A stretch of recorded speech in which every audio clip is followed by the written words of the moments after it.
Quazi here.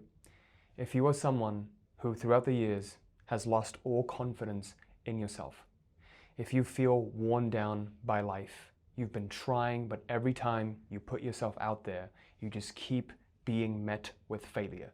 And throughout the years of the past decade, 2 decades, 3 decades, you've been stuck in a similar situation in your life and it just feels like there's no way out. And your confidence now is such at an all-time low that you don't even feel the motivation to do anything. You feel lackluster about life. You don't feel excited about life. You don't feel excited to move forward. You might also feel like you constantly keep comparing yourself with someone else. You keep comparing yourself with your peers, maybe other people who have surpassed you, who were at your level at one point. You also know what you need to do to move forward, but you just can't get yourself to do it. You feel like an imposter. Maybe you want to make content. Maybe you want to put your stuff out there, publish your work, your books, right? You want to really share your message with the world, but you're afraid of what other people will think of you. You're afraid of the judgment. And there's a voice in the back of your head that says, what's the point? What's the point in doing this? It's not going to work anyways. And you're starting to notice that this voice has been the voice that's always been there in the background. And it came maybe from your parents who've told you that there's no point in doing anything because it will never lead to anything. You just stay safe, put yourself in your shell. And so at every single turn in your life, you're met with fear, uncertainty, and doubt. And you've found that you've tried therapy, you've tried many different techniques to try and shift your state of consciousness, but nothing has really worked. Well, today I want to share with you how to finally overcome that and why this lack of confidence, this internal battle happens. Because to be completely honest with you, I have been through all of that. Okay, and once I was able to overcome it, I was able to share my message with the world back in 2017 when I started this YouTube channel. And I'm really, really grateful now that I'm able to share this message with over 50 million people, who've viewed videos from my channel, and also gaining over 890,000 subscribers. So I want to let you know that no matter how old you are, no matter where you are at in your life, it's never too late to change, because we've had clients who in their 60s have finally changed this pattern and have become expressive. They've been able to put themselves out there. They've ended this cycle of self-sabotage, of battling themselves, of feeling like an imposter. And they've just gotten out of the way and just said, fuck it. This is who I am. This is how I am. I accept myself for who I am, instead of trying to make themselves so perfect. So to get started with this, I want to share a story with you about my life and how I actually went through this and how I was able to overcome it. So around a decade and a half ago, maybe around 15 years ago, I was in school in London and I got bullied. I had just moved from Africa. I was this foreign kid. I lived in Africa because my parents worked for the United Nations, and I lived in like 4 different continents by the time I was 16. So when I was 13, I moved to London. And in London, I was this quirky kid. That's my natural, I'm a nerd, I'm a quirky kid and like to do different things. Like I started a YouTube channel and I was making unboxing videos. Like I got a new phone back then. It was a Samsung Galaxy S. I made like an unboxing video and it went viral, right? Like a lot of people watched it, and that was like my first, I got like 10,000 views on it. And as a kid, I was like, whoa, this is cool. Like I got 10,000 views on my YouTube channel. I don't know where that YouTube channel is, but that's what happened. And then I started to do guitar tutorials because I started to learn guitar. And then someone in school found my content and showed it to the form room teacher. It's like you have homeroom, right? Form room, like every morning. And then they pulled it up. The form room teacher actually pulled it up and showed it to all the kids. And I was about to cry. Like I was so embarrassed. Everyone was laughing at me, and that must have been the worst day of my life. And from that day onwards, I vowed to never do anything public like this again, because I had just faced massive public rejection and humiliation, which retreated me to my shell. After that day, for months, for even like the next couple of years, people kept bringing those up. And me being a kid, I was super defensive, right? I was like, oh, whatever, man, fuck you. Instead of just owning the narrative and being like, yeah, I'm a guitar. I fucking rip the guitar, man. Like, I'm cool like that. Like, instead of owning it, I was just like very defensive. And when you're defensive, people attack more. It's the bullies. When you give them energy, they will pester you more.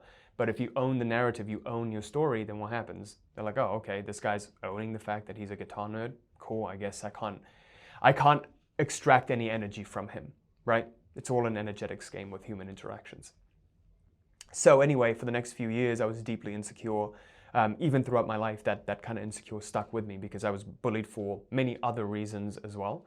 Throughout my whole life, that insecurity stuck with me. And what it made me do was try to always be perfect so that I was accepted.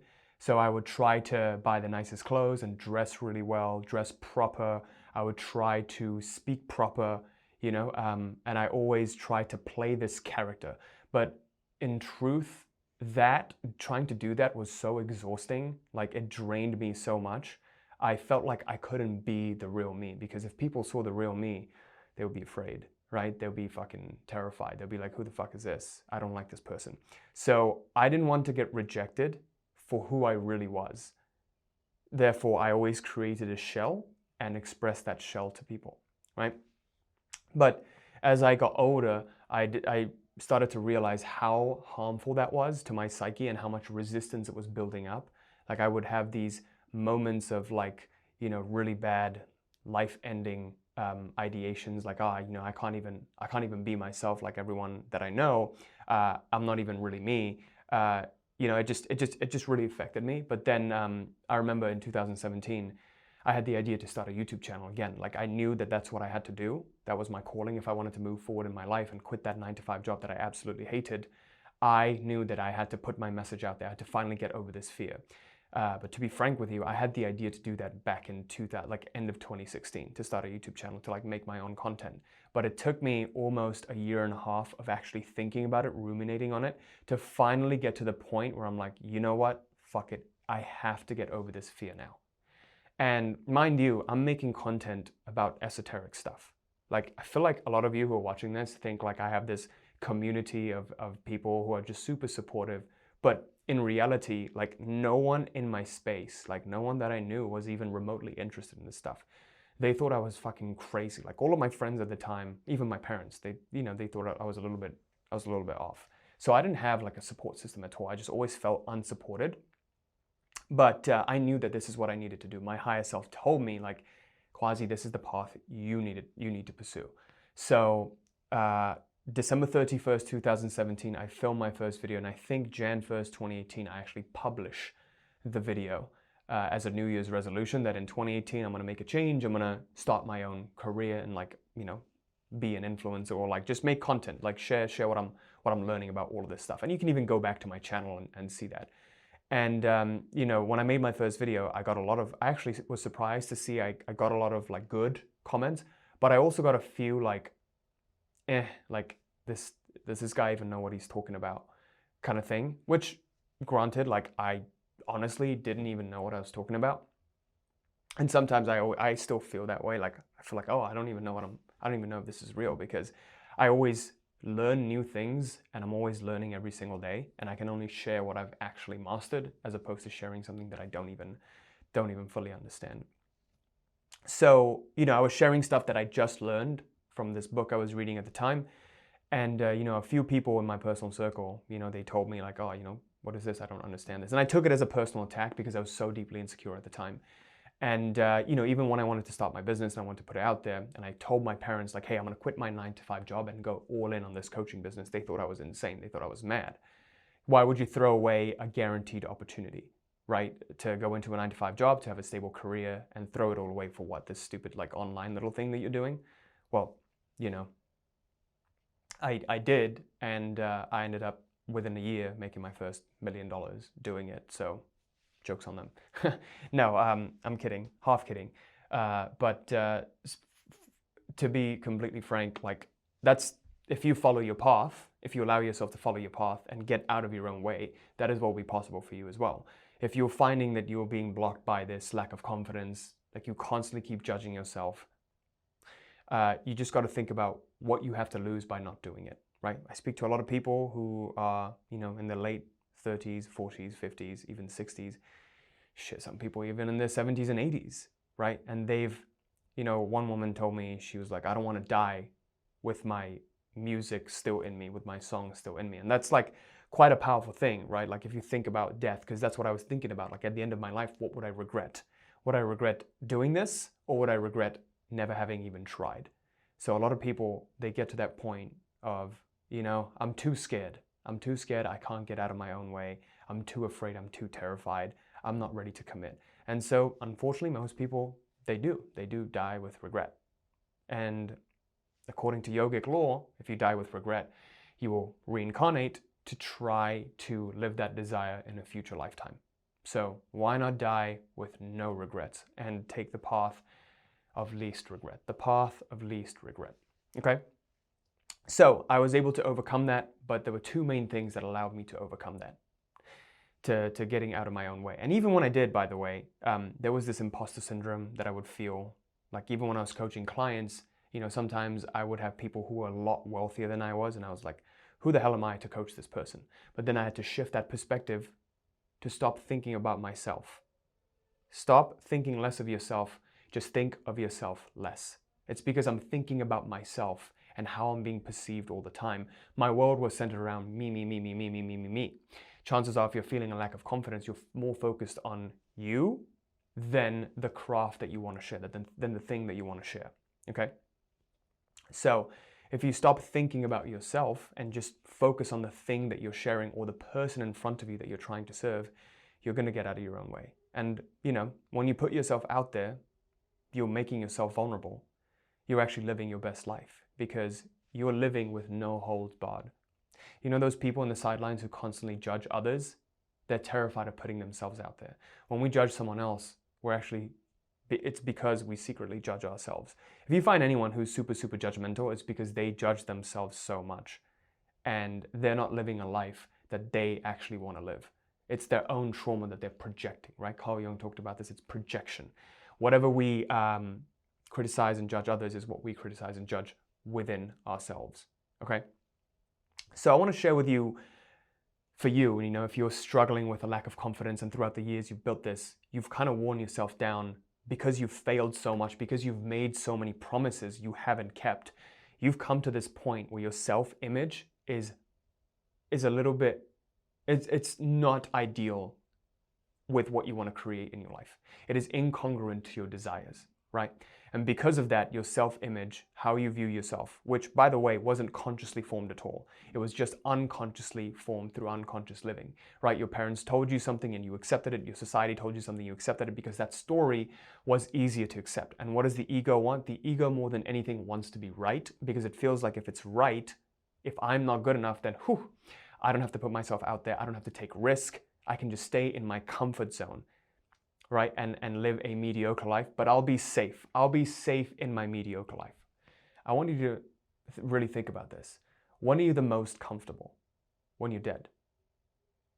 The process of life, of living, is uncomfortable. When a butterfly comes out, it comes from a process of death. The cocoon dies, right? And then it becomes a butterfly. So it's uncomfortable. Childbirth is uncomfortable. The first thing you feel is this pain. You feel pain as soon as you come out. You can't breathe. Doctor's got to tap you to help you breathe, right? So life is pain. It's not suffering. It doesn't have to be. I know the Buddha said life is suffering. Suffering is optional. Suffering is perpetual unconscious pain. But life in itself is painful. Every single step you take, your bones are being used, right? There is pain involved. When you're growing, when you're getting out of your comfort zone, there is pain. But in that pain, there is growth. You are becoming more and more a higher version of yourself, a greater version of yourself. So if you're living a life where there is no discomfort, you're just very comfortable, you're living the same humdrum routine that you've lived, and it feels like Groundhog Day every day, well, it's time to be uncomfortable. If you want to experience any kind of change, it is time to step out of your comfort zone, okay? And to do something that challenges you, do something that will make you alive. Unfortunately for most people though, they wait for the pain to come. Why? Because they're in survival conditioning. For most of us, we're in this survival conditioning. We wait for the pain to come until we level up and then do the thing that God wanted us to do. But for smart people, they anticipated when they're getting too comfortable, they immediately switch things up and they reinvent themselves. And then they do the uncomfortable because they know if they don't, then they're just delaying the inevitable. because life is in a constant process of becoming and being. It's in a constant process of transition. It'll never just be stagnant. Energy is always flowing. That's one of the sacred laws of nature. Energy is never stagnant.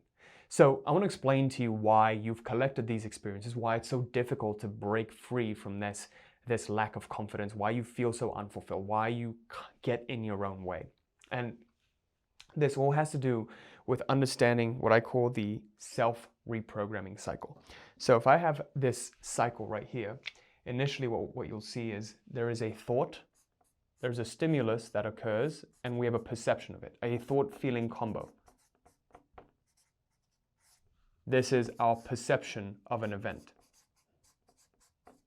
So event occurs, let's say you have a business and you have a dissatisfied client, and that's an event. That's the event, right? A client comes in dissatisfied. Well, now you have a perception of that event. And that perception makes you think something and feel something. Oh, this sucks. And then you start to think, oh my God, I must be a bad business owner, right? Let's say one of your clients calls you a scam or something. You're like, oh shit, client called me a scam. I must be a scammer. Oh my God, everyone's going to think I'm a scam. You feel afraid, you feel bad, and that's combined with the thought of, I am a scammer, right? So then, with enough thought and feeling, when you resist it, this eventually becomes a belief. You start to actually believe it. Oh my God, what if I am a scammer? And it makes you feel really bad. And then what happens is once it's evolved to the level of belief, it programs your RAS, your reticular activating system. This is an organ in your brain that is responsible for filtering out anything that doesn't fit with your belief. If you believe that you are a good person, you're going to see more proof of why you are a good person. If you believe you're a bad person, you're going to see more of proof of why you are a bad person. If you believe that money is evil, money is for the evil people, you're going to notice more proof of more evil people with money. If you believe that the rich are actually good, then you will notice more good rich people. It's as simple as that. Whatever you're looking for, you will find. Whatever your RAS is primed with, that's what you will notice. And with enough evidence, this evolves to the level of conviction. Right? So this is how a thought goes to a belief and becomes a conviction, which ultimately dictates your reality. So future events that you experience. So for the instance of, I'm not good enough to do this, you start to, you have an event that happens. Let's say you make a promise to yourself to go to the gym, and then you don't, then you feel disappointed because you've broken this promise to yourself. And you say, you know what, I'm good for nothing. That's the thought that comes up. What does that thought come from? That thought comes from typically your environment, typically the past, your very first instance of that thought. Maybe when your parents told you weren't good enough and you started to believe it, right? One of my clients, had this strained relationship with his mother, and, his mum said that rich people are evil, and whenever he would make money, he would feel guilty because he would try to show to his mom, like, hey, mom, look, I made money. I did really well. She's like, oh, you think you're better than everyone else because you made money? Instead of rewarding his accomplishments, she made him feel inferior. And so he always lived with this guilt complex that he was never good enough. He was always walking on eggshells. And he would try extra hard to try and clean his room to impress his mom, but nothing was ever good enough. He didn't get the love that he needed from his mother, which also made him attract relationships in his life later on in life, where he looked for challenging women who resembled his mother, that he couldn't please no matter what, because it was a comfortable feeling. It reminded him of his childhood. He was used to that. It's kind of fucked up, but that's really how these relationship dynamics work, and why you become the way that you are until you heal that inner child, right? Until you can change this pattern that keeps happening. So with that thought feeling of you not going to the gym, this eventually becomes the belief of, I'm the kind of person who doesn't keep promises to myself. If my word doesn't mean anything. If I'm going to say I'm going to do something, I'm actually not going to end up doing it. And that's why it's so important. Whenever you say you're going to do something, you do it. Otherwise, don't say it, right? Which then evolves, primes your RAS. You look for more proof of where you are an unconfident person, where you are inferior, where you're not good enough. You start to compare yourself to other people. All of a sudden on your Instagram feed, you start to see other people who talk about being more disciplined and living their best lives when you have tried and you have failed and you've kind of come to your wit's end. And then this eventually becomes a conviction. You're like, oh, see, that person's good enough, that person's good enough, that person's doing great. I am not. Compared to these people, I am not good enough. And then that becomes your reality. So the question becomes, how do we change it? We change it at the perception level. Whenever we have an event, so I'll just say there's an event that occurs. This event leads to a thought, feeling, perception, right? We want to cut it off right here. I explained this actually in one of my last videos, but we want to cut it off right there. There is an incoming thought and there's an outgoing thought. The incoming thought is the thought that you've been programmed with since you were a kid. I'm not good enough. The outgoing thought, in this instance, let's say,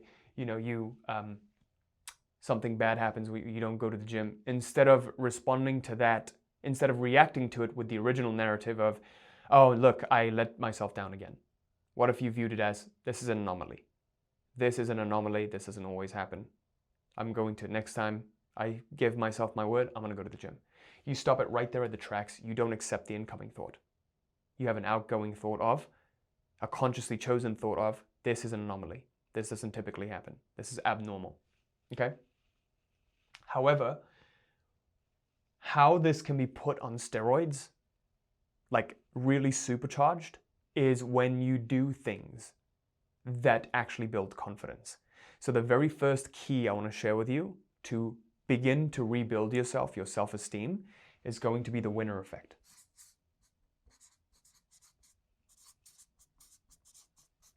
So I read this book a long time ago, but the lesson still stuck with me today. It's a book called The Winner Effect. Essentially, the idea is the more you reward yourself for winning, like you actually mentally give yourself a pat on the back, you have confirmations for winning, the more you're going to win.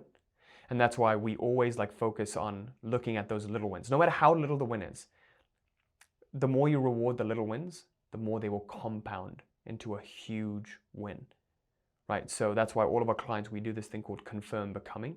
When they win, when they get amazing results, so they reward it and their wins compound. And that's why clients of ours, they start at clients like Bastian, he started at 20K a month with us. Then year one, he started making $100,000 a month after shifting his identity, after becoming that person. Year two, he started making 400K a month. And now year three, he's started up his own SaaS business and he's really just going on to that multi, 8-figure net worth, almost 9-figure net worth. So that happens, that compounds throughout time because you keep noticing wins. You keep noticing little wins, you compound them, it snowballs into something huge. But what most people do is when there's wins, it's an anomaly. When there is a loss, see, this is me. This is real. This is what I'm used to. The losing is what I'm used to.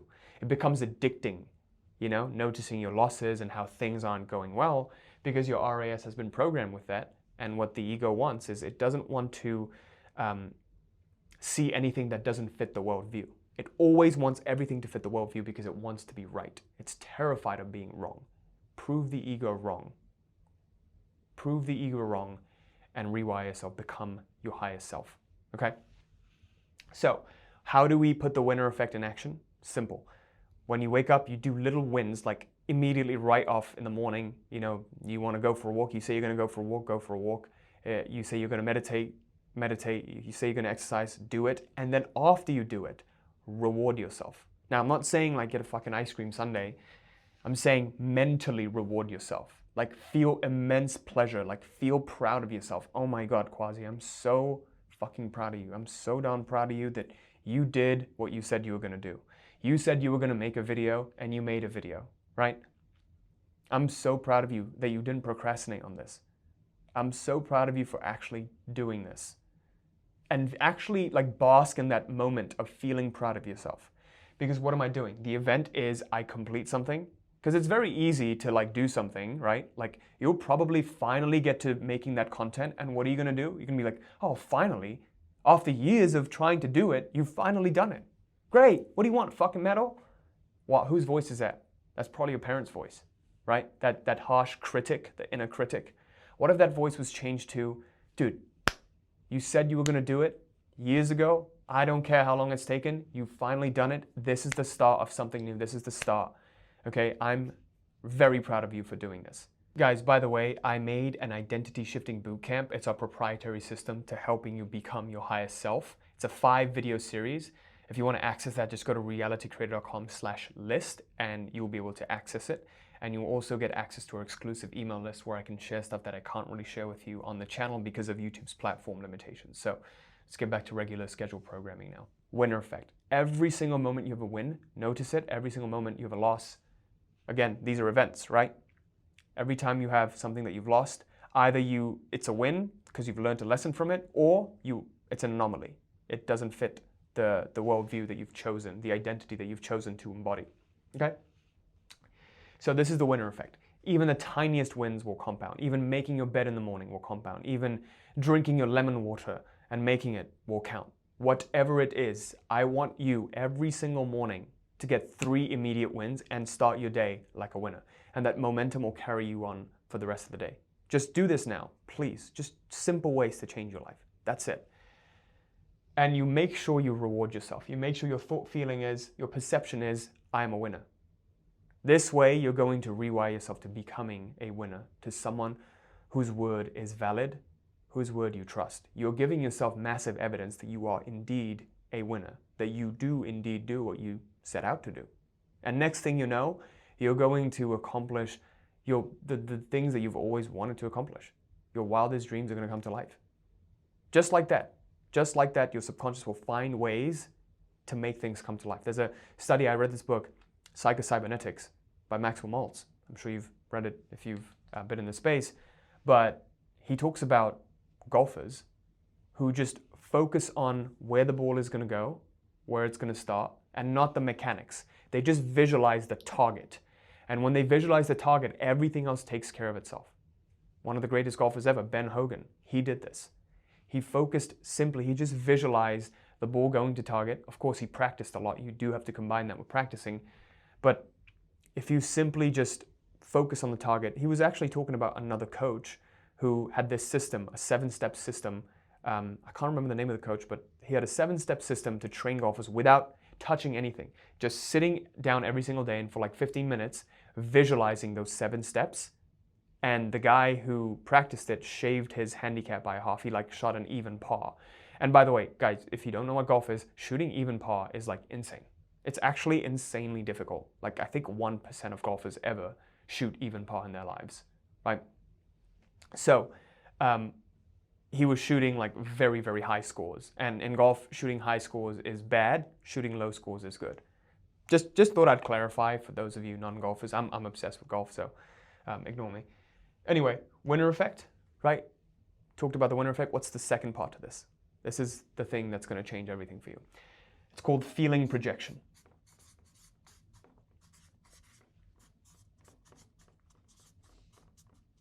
So what I want you to do is think of 2 scenarios. The first scenario you're going to think of is a scene in which you have accomplished something in the past that you're proud of and go back to that scene. The second scene you're going to think of is a scene you would like to experience in your life. So, for example, maybe publishing your first YouTube video, or maybe, asking your boss for a promotion, or, starting your marketing campaign or anything, like putting yourself out there, whatever it may be, right? Whatever you feel like you're stuck in, getting unstuck in that, just seeing that come to life because you've done what you said you were going to do. What I want you to do is just mentally save those 2 scenes, and you want to begin visualizing scene number 1. And I want you to visualize scene number 1 for just a few minutes, but the key is you want to focus on the detail. Go back into that scene and just focus on every single detail. Try to incorporate every single sense perception in there. Touch, taste, smell, what it smells like, what the details are, what it visually looks like. If you were getting your exam grades back or something, or you took a test and you're getting the grades back, what did the exam hall look like when you were getting the test results back? Going back to that instance in your past when you did well, or you really crushed it in an interview, or you got your first sale, right? You got your first ever sale. How good did that feel? Or you made your first ever $100,000, $20,000 month in your business, or you had a successful trade, whatever it is. What was that feeling? Go back to that instance and really feel that. Now, as you're feeling that, what you're going to do is focus on that future scene that you want to experience. Take that feeling and project it. Really, just go from this feeling to that feeling and just recreate the image, because your nervous system can't tell the difference between what's imagined and what's real. Guys, this is the technique that I've used over the last 8 years, and it's completely changed my life. Like, it's made me go from that unconfident person to making videos, reaching millions of people, speaking in front of so many people, and just, like being a better communicator. I was able to do this because I cultivated this self-image. This self-image was consciously crafted. So I want you to do the same. Okay, so go ahead and try these 2 keys right now and report back to me in the comments. By the way, if you're enjoying this content or you're not, let me know in the comments, because I make videos to a camera and I don't know what you guys are thinking. So please leave me some comments. Let me know suggestions of future videos you want me to make. I have a wealth of knowledge, fortunately, because over the last decade I've worked with so many different clients, over 1,800 clients, and I'm obsessed with this stuff. So let me know in the comments what you'd like to see, what you feel stuck with. And if you'd like to work closer together with me, if you're an entrepreneur or a professional, you want to work one-on-one with me to finally get unstuck, blow past that revenue ceiling that you've been hitting and you've been stuck for so long, go ahead and go to realitycreator.com/apply to fill up an application to apply for a one-on-one consult with me. We're going to see how to help you create a game plan for you and see how we can work together to actually achieve this within the next 12 months. So you can do that, or you can go to the pinned comments down in the description below, and I'm looking forward to speaking with you. Thanks.